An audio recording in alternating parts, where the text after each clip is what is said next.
Good morning students. मैं सरोज मल्होत्रा आपका हिंदी व्याकरण की कक्षा में स्वागत करती हूँ।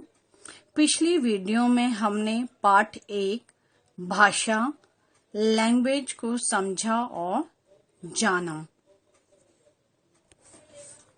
आज हम पाठ के अभ्यासों एक्सरसाइज को करेंगे। पाठ शुरू करने से पहले हम पाठ की कुछ विशेष बिंदुओं को दोहरा लेते हैं। भाषा किसे कहते हैं?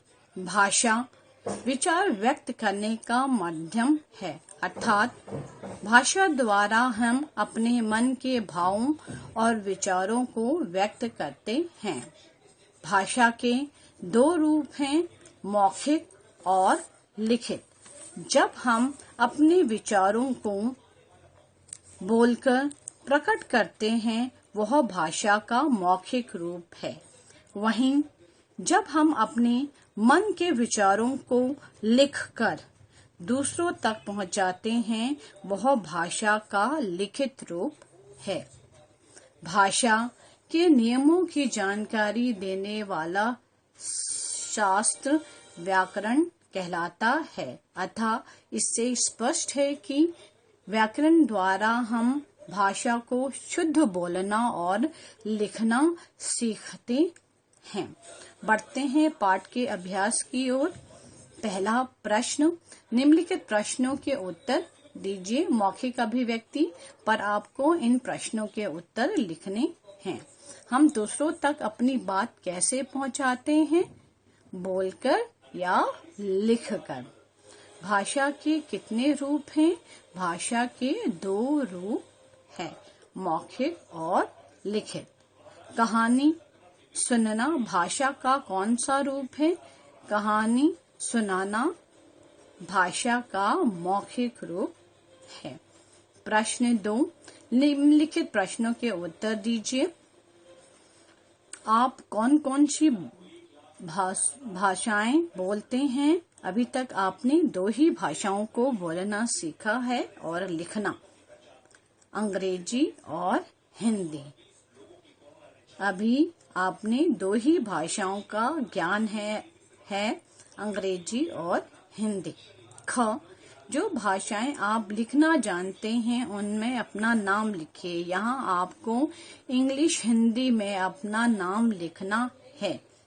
यहाँ आपको इंग्लिश में और हिंदी में अपना नाम लिखना है। ग, अपने माता पिता का नाम लिखिए। यहाँ पर भी आपको हिंदी में अपने माता पिता का नाम लिखना है। बढ़ते हैं प्रश्न 3 की ओर। सही कथन के सामने टिक व गलत कथन के सामने क्रॉस लगाइए। क, फोन पर बात करना भाषा का लिखित रूप है, गलत। ये भाषा का मौखिक रूप है। केरल में मलयालम भाषा बोली जाती है, सही। हमारा देश एक विशाल देश है, यहाँ अनेक भाषाएं बोली जाती है। केरल में मलयालम भाषा बोली जाती है, सही। भारत की राष्ट्रभाषा अंग्रेजी है, गलत। भारत की राष्ट्रभाषा हिंदी है। पत्र लिखना भाषा का लिखित रूप है, सही। पत्र द्वारा हम अपने मन के भावों को लिखते हैं, सूचनाएं देते हैं, ये सही है, लिखित रूप है। व्याकरण द्वारा भाषा के नियमों की जानकारी मिलती है, सही। व्याकरण द्वारा हम भाषा को शुद्ध बोलना और लिखना सीखते हैं, ये कथन सही है। बढ़ते हैं पेज नंबर 8 की ओर। एक्सरसाइज 4, राज्यों को उनमें बोली जाने वाली भाषा के साथ मिलाइए। एक तरफ राज्य लिखे गए हैं और दूसरी तरफ भाषा। आपको राज्य से उसकी भाषाओं को मिलाना है। कश्मीर, कश्मीरी। कश्मीर, कश्मीरी। उत्तर प्रदेश, हिंदी। पंजाब, पंजाबी। असम, असमिया। बढ़ते हैं बहुविकल्पी प्रश्न की ओर। यहाँ आपको 2 विकल्प दिए हैं, सही विकल्प पे टिक लगाना है। सही उत्तर वाले विकल्प पर टिक लगाइए। नंबर 1, भाषा के रूप हैं 2 और 3। भाषा के 2 रूप हैं, मौखिक और लिखित। 2 पे टिक लगाइए। नंबर 2, पंजाबी किस प्रांत की भाषा है? पंजाब और केरल।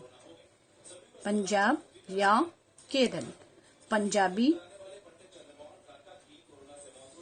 पंजाब राज्य की भाषा है। पंजाबी किस प्रांत की भाषा है? पंजाब राज्य की। भारत की राष्ट्रभाषा है गुजराती या हिंदी? भारत की राष्ट्रभाषा हिंदी है। हिंदी को टिक लगाइए। पॉइंट 4, निम्नलिखित राज्यों की भाषाएं अलग अलग हैं? नहीं, हाँ। हमारा देश एक विशाल देश है और यहाँ अनेक भाषाएं बोली जाती हैं, तो विभिन्न राज्यों में अलग अलग भाषाएं हैं। सही। बढ़ते हैं रचनात्मक गतिविधियों की ओर। चित्रों को ध्यान से देखिए और बताइए कि उनमें भाषा के किस रूप का प्रयोग किया गया है। चित्रों को देख के हम बताएंगे कि इसमें भाषा के किस रूप का प्रयोग हो रहा है। 2 बच्चे फोन पे बात कर रहे हैं। यहाँ वह अपने मन के भाव को पकड़ कर रहे हैं, तो यह भाषा का मौखिक रूप है। दूसरे चित्र में पिताजी अखबार पढ़ रहे हैं।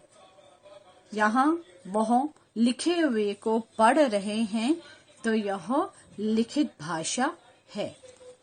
तीसरे चित्र में 2 बच्चे आपस में बात कर रहे हैं। यह भाषा का मौखिक रूप है।